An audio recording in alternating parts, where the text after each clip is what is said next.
I thought that was breaks powerful. in my house, they're getting shot. Yes, yes, I hear that. I hear that. Probably should not have said that. But my staff will deal with that later. Yeah.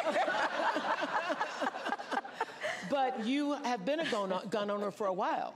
Yes, I have. Yes. But here's my point, Oprah, is that I'm not trying to take everyone's guns away. I believe in the Second Amendment, but we have to agree that, look, I did last fall a college tour with college-age young people, so I also did trade schools. And packed audience every time in their auditorium, and I would ask, please raise your hand if at any point between kindergarten and 12th grade you had to endure an active shooter drill. Almost every hand went up. It was bone-chilling. Yeah, this is the way our kids are living. Yeah. And think about it. You know, I grew up, we had fire drills only. Well, I grew up in California, we also had earthquake drills, but the fact that our children are sitting in a classroom where they should be fulfilling their God-given potential and exploring the wonders of the world, and some part of their brain realizes somebody could bust through that classroom door with a weapon, with an assault weapon. And let's all agree that the trauma, so many children, even those who have not directly experienced the tragedy. Just being in the environment. Being in the environment. I cannot tell you the number of young people who, I mean, our kids had active shooter drills. They're concerned that there might be somebody who would kill them while they are at school.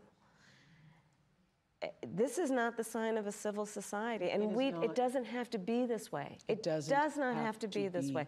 But we need to have the courage to act. I mean, look, my opponent, when he was told and knew about a shooting of a young girl, you know what he said? Get over it. Get over it. No, we're not getting over it.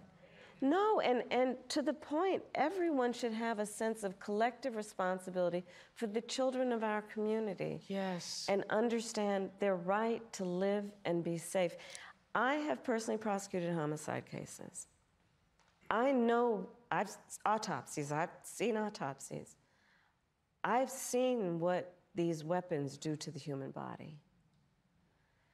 And we've got to agree that, in particular when we're talking about something like an assault weapon, it's literally designed to be a tool of war. It has no place on the streets of a civil society. It's designed to kill a lot of human beings quickly.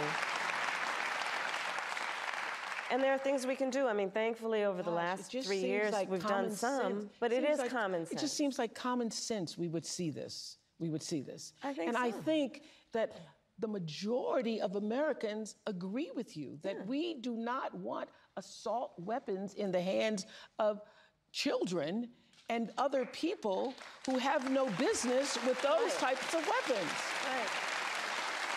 Right. We know this is true. So we thank you, Natalie, and your family for being here. And good luck in that marching band this year. I hear you're going to go out for the marching band still. Thank you for inviting us. Thank you. Unfortunately, it's a sad moment for us, but I wanted to make sure that, you know, we came because we needed to be heard. And we needed to, you know, change has to be made, and we're ready to fight for this. Thank you. Thank you. Okay, we want to hear what's going on in another battleground state. Tracy is a regional organizing director in Nevada. Tracy, tell us how things are going for you. Hi. Hi, everybody. I'm Tracy Lee, a regional organizing director in Nevada. I am the Silver State this year because there's so much on the line. From healthcare to lowering costs, these issues impact all of us. My team and I have been building relationships with voters across this state because here in Nevada, we know that enthusiasm alone does not win campaigns. Organizing does. So all of you watching tonight can become organizers, whether you talk to your sister, a roommate, or a grandparent about why you're so excited to vote for Vice President Harris. You are organizing and energizing other supporters. So please go to go.kamalaharris.com to find ways to help and enjoy the rest of tonight's event, and let's get to work. Let's get to work. Let's do something.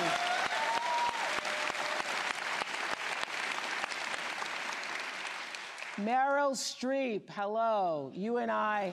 Hi, Meryl Streep. You and I have talked about this moment. Hi. How are you feeling? How are you feeling about the momentum? Oh man, this has been overwhelming to have the privilege to sit in and listen to the testimony of the people here. Hello, President Harris. Not yet.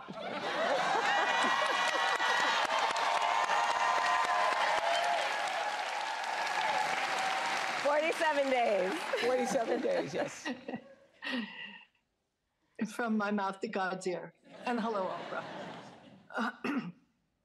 I think the word of the day has been preventable. Preventable. All of this, the surround of hatred and venom and toxicity and encouraging some segment of Americans to hate other segment of Americans.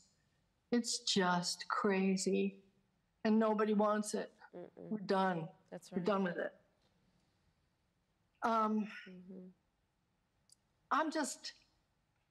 I wanted to ask you, I can't believe I have this opportunity. I probably never will again. If I have a little Debbie Downer moment, because actually, I think you're going to win. I'm sure you're going to win. I think, yeah. But what happens when you win? And he doesn't accept it. And you know that there's going to be this long slog of shenanigans. And I'm wondering how we get to that moment, how we preserve certification on January 6th. Because if it doesn't happen, it'll be maybe thrown back to the legislatures of the states.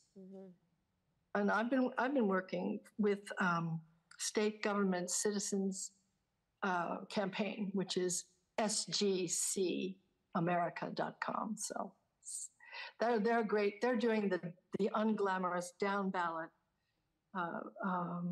work of promoting those candidates, because I'm worried about it, and I wonder if we're ready for January 7th, 8th, 9th, and what happens? What happens?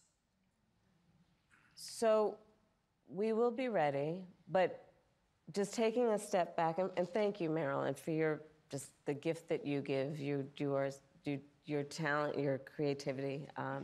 Thank you for being here. One of the things that I have realized in the course of our campaign is that more Americans than we may realize who voted for Trump before have decided January 6th was just a bridge too far.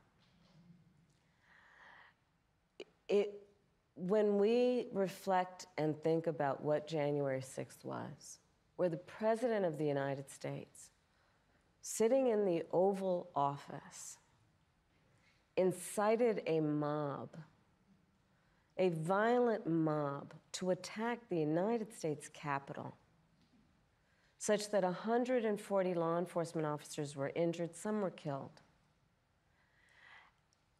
To try and upend a free and fair election where the American people voted, that was a bridge too far for a lot of people. And we have sadly now seen how far he could go. And I think there is absolutely no tolerance whatsoever for the vast majority of Americans for that. And they've seen the lies. They understand, for example, almost every court case, I think every court case where he's challenged an election, he lost. I said on the debate stage, look, because he's having a very difficult time, obviously, processing the fact that 81 million people fired him, right? But, so there is that it really was a bridge too far for so many people that they are not willing to repeat. But the other piece of it is the lawyers are working, it's very important that we all speak to our friends and our neighbors about misinformation and help them now see how it occurs, where it is occurring. It is important that we stand up for the integrity of poll workers and people who are working on election day. And that we also, and this is critically important, that we ask people to be alert about mis and disinformation, and we ask them, do not be afraid to vote. Because I think there is also something quite insidious about these attacks on the electorate in these various forms that are intended to convince people that their vote won't matter. And in that way, there's a little bit of reverse psychology going on here, and let's just make sure nobody falls for it. Your vote does matter, and we cannot let anyone ever take our power from us. We can never let anybody silence us.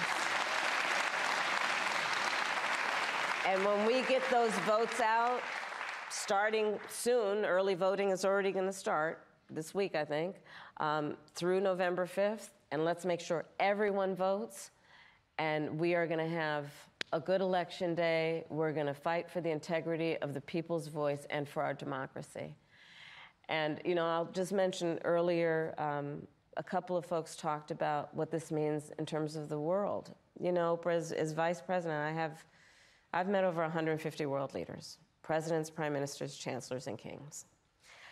And the thing about representing the United States of America is when we walk in those rooms around the world, we have historically and traditionally been able to walk in those rooms, chin up, shoulders back, with the self-appointed and earned authority to talk about the importance of democracies. People around the world are watching right now.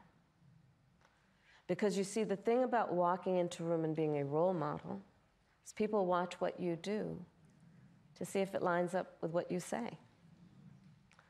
And in that way, the consequences of this election are directly going to impact the American people and people around the world. That's what we're fighting for, and those are the stakes. And that's why we're going to win, because we know what we're fighting for, because we know what we stand for. Thank you, Meryl. So, thank you, Meryl.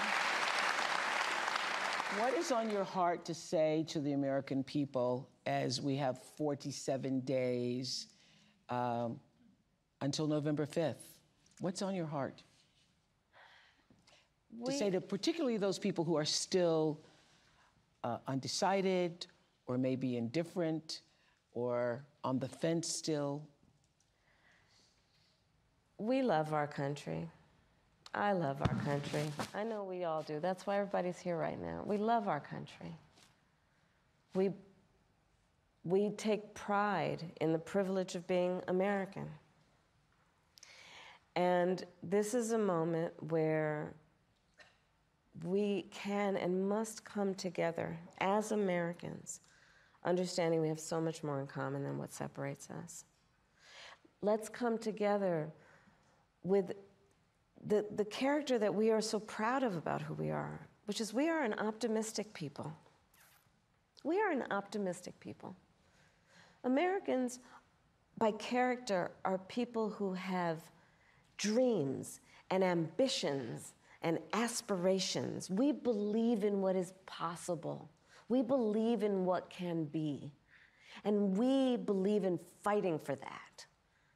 That's how we came into being, because the people before us understood that one of the greatest expressions for the love of our country, one of the greatest expressions of patriotism, is to fight for the ideals of who we are, which includes freedom to make decisions about your own body, freedom to be safe from gun violence, freedom to have access to the ballot box, freedom to be who you are and just be, to love who you love openly and with pride, freedom to just be. And that's who we are. We believe in all that. And so this is a moment where we stand knowing what we are fighting for. We're not fighting against. It's what we're fighting for. Thank you. Thank you, Madam Vice President. Thank you. And I want to say, thank you, Madam Vice President. I also want to say, thank you, Joe Taker. Thank you, Joe Taker. Who started the gatherings on Zoom and all of the grassroots. Now, each of you listening tonight, you become your own grassroots organization to go forward and do something, coming together for the largest Zoom call we've all ever had. Thank you so much. And I just want to say, for all of you watching who are still on the fence, you're in the middle, you're independent as I am, or whether you're just still don't know what you're going to do. This is the moment for all decent people, all caring people who want the best for yourself and you want the best for other people. This is the moment for people who are tired of all of the bickering and all of the name calling, people who are exhausted by the craziness and the made-up stories and the conspiracies. This is the moment. You want to get on with your life because you know that we can do better and that we deserve better. You know this.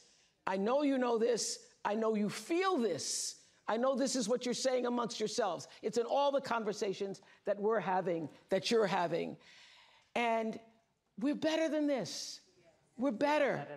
We're better. And we want to create a world where our children will be safe in school again. And as my friend and mentor Maya Angelou always said, when you know better, you got to do better. Thank you. So let's do better and vote for Kamala Harris. Thank you to all of our special guests. Thank you for sharing your stories, for being here, Ms. Shanat. Vice President Harris, we thank you. We hope you keep fighting for us and the country we deserve to have. Thank you so much. Thank you. To find out more about how you can register or where you can vote, go to iwillvote.com. Good night, everybody. Thank you on Zoom.